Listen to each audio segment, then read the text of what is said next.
If a guy says he sees the stars in your eyes, he's probably on LSD. Grim Reaper is technically a delivery man.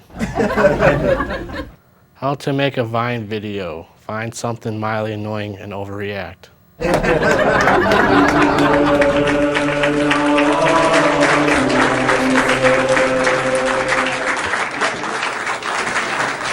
My guest on tonight's show, he is the author of Enemy in the Heartland. You can get a copy on Amazon.com, or you can also check it out on StephenAuthorSchwertley.com. Ladies and gentlemen, please welcome Stephen Schwertley, everybody. Woo-hoo. How have you been? I've been doing really good. How's the weather back up there in Minneapolis? Because right now it's 95 degrees at 10 o'clock in the morning out here.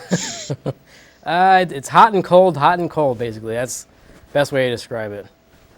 So how did you kind of come up with the idea for Enemy in the Heartland?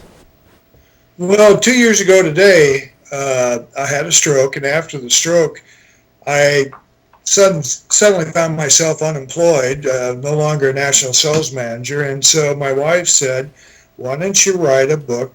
You've always been wanting to write books, and so her background is she's a behavioral analyst and a psychologist, so she forced me into writing the book. So when I started to think about, some type of subject to write about, I figured it had to be something current, which everybody was kind of familiar with. And so sitting there one day watching a drone on TV, all of a sudden it started to click. So between drones and terrorism, I started the book.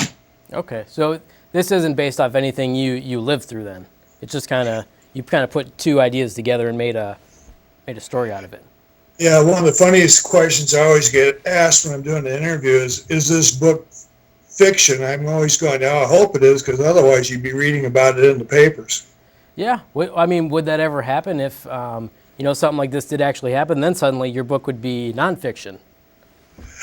Yeah, and I'd be making a lot of money, hopefully, because people want to know how to protect themselves. But no, it was a book that I wrote because, people like thrillers.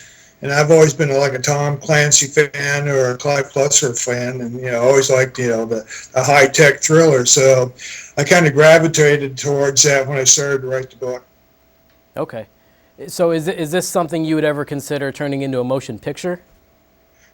I have some friends in the movie industry that have passed out some books, and since the book's only been out for a few months, it hasn't gotten to the right sources yet. But I'm trying to get that in front of some highly well-known people as we speak right now. Okay. So is there anybody you would want to see personally star in the film? Well, it's funny you mention that, because as I wrote the book, there'd be, new characters coming in every chapter. And what I did was I visualized people I knew either in person or I've seen on TV, and I'd kind of mold their characters into the book. Oh, so, okay. So it was easy for me to adapt characters in and out of the book, and for some of the characters in the book who were my friends, it was a payback time. So you've kind of already got a mental idea of who you would want if it does turn into a motion picture. Oh yeah, Okay. yeah. So. And then you mentioned to me you're writing a second book. Are we allowed to talk about that, or is that top Sure. confidential? Yeah, I'm about 15 or 20 pages away from finishing off the sequel, which is called Revenge Unleashed, and it's kind of like a continuation of the first book, but it's completely different in its context. No longer are drones attacking the United States, but as the title goes, it's about revenge. Oh, okay. So maybe we should just leave it there for people to read. Don't give away too much. The hardest thing about doing the second book was making it able to stand alone, where people could pick it up and start reading it without having to go back to the first book. Yeah. That was the hardest thing in doing that. But I've got some test readers who have read the first 24 chapters of it, and they go, all right, this is even better than the first. And the first, I've been getting 5-star reviews on Amazon, so I'm pretty happy with both products. Yeah. So you don't necessarily have to read the first book, as you said, correct? Correct. You can just pick it up and right there. So do you have an estimated date of when the second book will be released? Hopefully I'll be done in the next put it this way, I'll be done with the book in mid-July.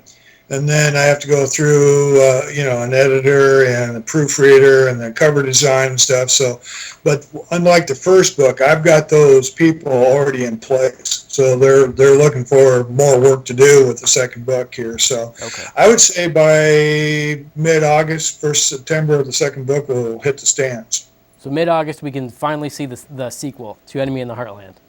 Yes. Okay. Revenge Unleashed. So. Revenge Unleashed. Got it. So being an author, do you kind of come across a lot of, odd words? Oh, yeah. Okay. Yeah, it's funny you should mention odd words because spell check will get you in trouble. Yeah. And side story, my wife years ago, we've been married for 15 years, and she's from South Africa. And one night we were sitting in bed. I used to travel 45 weeks a year, and I was flipping through the channels on a Friday night after just getting off the airplane, and we went through one channel, it was ESPN, and it was about spelling bee competition. And I go, I don't want to watch that. And my wife goes, whoa, I want to see that. And I said, why? She said, well, I was the spelling champion for South Africa when I was 14. And I had no idea. We've been married for 10 years, and I didn't even know about that. So every once in a while, sitting here in my office upstairs, I'll call her on her cell phone and go, how do you spell this word? I can see it, but I can't type it. Yeah, or ask what a certain word means.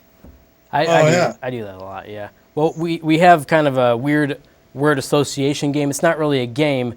I say a word and then just the first thing that pops into your head, which your wife may know most of these, actually. Are you ready? Yeah, because like in the first book, after they were going through the editing, I would do goofy words like he walked past instead of P-A-S-S-E-D or P-A-S-T. Which one do you use? Yeah. Or hanger, airplane hanger, A-G or H-A-N-G-E-R or G-A-R. It's G-A-R. So, I mean, it was just, I was consistent on doing the wrong words. Then you had your editor fix them all? Yeah. Okay. Well, I have some words here. I don't know if you basically just say the first thing that comes into your head. Okay. First one is bibble. Excuse me? It's a bibble, B-I-B-B-L-E. Not a clue. It's a British word for to drink often. Oh. Next one. I'm from Iowa, and they would say that's a lush. A lush? Yes. Okay. Next one is winkle picker. That one's beyond me also. It's a style of 1950s shoe. Winkle picker. I better take my flip-flops off now. Then the last one is peever, P-E-E-V-E-R. That sounds probably a little off-color, so I'll leave that one alone. It's Scottish hopscotch. Wow. So yeah, apparently if you go over to Scotland, they call it peever, not hopscotch. Well, no wonder my book's not selling over in Europe. I'm not using Yeah, it's so bizarre. We probably use words they don't know and so forth, vice versa. Well, I'm always getting trapped by my wife. Like I said, she's from South Africa, so she'll use words, and I'll look at her and go, what'd you say? What do you mean? It just, it happens even now after 15 years of marriage. Yeah, for sure. Well, Stephen, thank you so much for coming on the show. You can get a copy of Enemy in the Heartland on Amazon.com, or you can also check it out on StephenAuthorSchwertley.com. Stephen, thank you so much for coming on the show. Thank you, Clint. Thank you very much. Good night, everybody.